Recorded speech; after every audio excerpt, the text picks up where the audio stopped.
Anger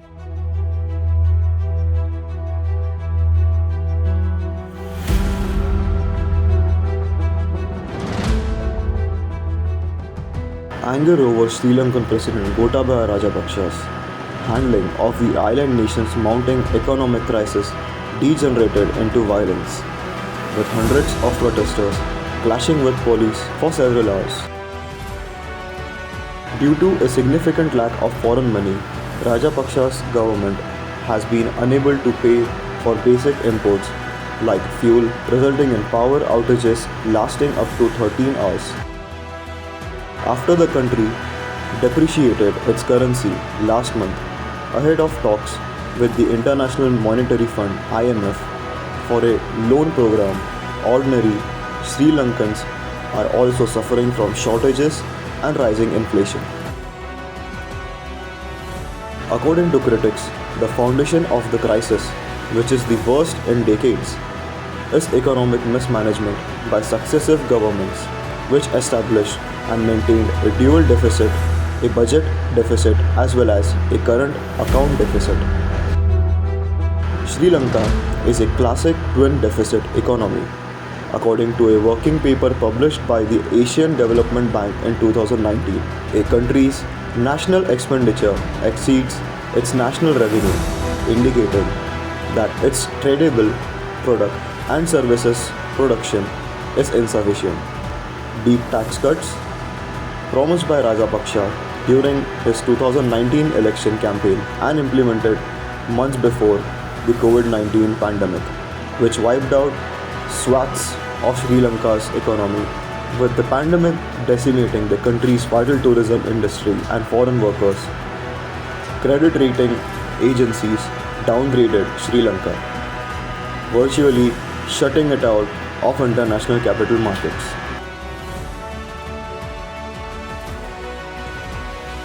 As a result, Sri Lanka's debt management program, which relied on access to those markets, fell apart, and the country's foreign exchange reserve plunged by 70% in just 2 years.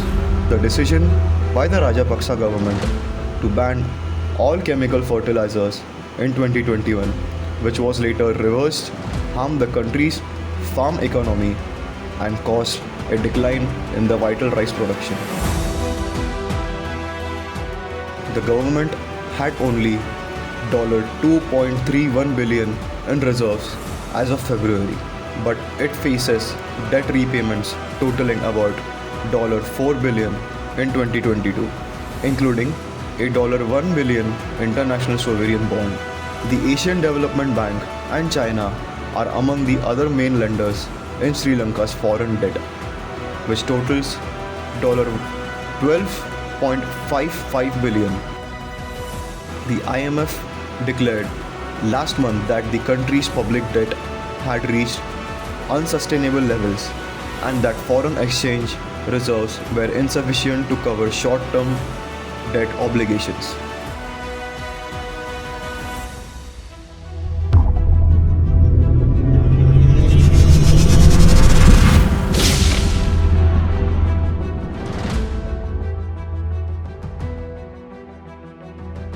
According to the latest figures issued by the Ministry of Statistics and Program Implementation, retail inflation in India increased by 7.79% in April. According to Consumer Food Price Index, food inflation increased even further in April, rising to 8.38%. Figures released by the Ministry of Statistics and Program Implementation, retail inflation in India increased to 7.79% on an annual basis in April, primarily due to rising edible oil and fuel prices. The headline inflation rate has now reached its highest level since May 2014, when it was 8.33%, and then just 2 years later, in 2016, the Modi government introduced another scheme to disturb the whole working, orderly flow of funds. The Modi government implemented demonetization. This did create a havoc, despite having the United States as a model for how demonetization works, India pushed ahead and suffered the repercussions. Demonetization was used in United States in 1873 and 1969, with the latter causing a recession. CPI inflation was predicted to reach approximately 7.5%, up from 6.95% in March and 4.23% in April 2021. According to the analysts, for the fourth consecutive month, headline retail inflation has stayed above the Reserve Bank of India's upper tolerance range of 6%. In April, rural inflation increased to 8.38%, up from 7.66% in March and 3.75% in February. Experts have recently cautioned India to adopt lessons from Sri Lanka and avoiding taking any further large actions that could destabilize the economy.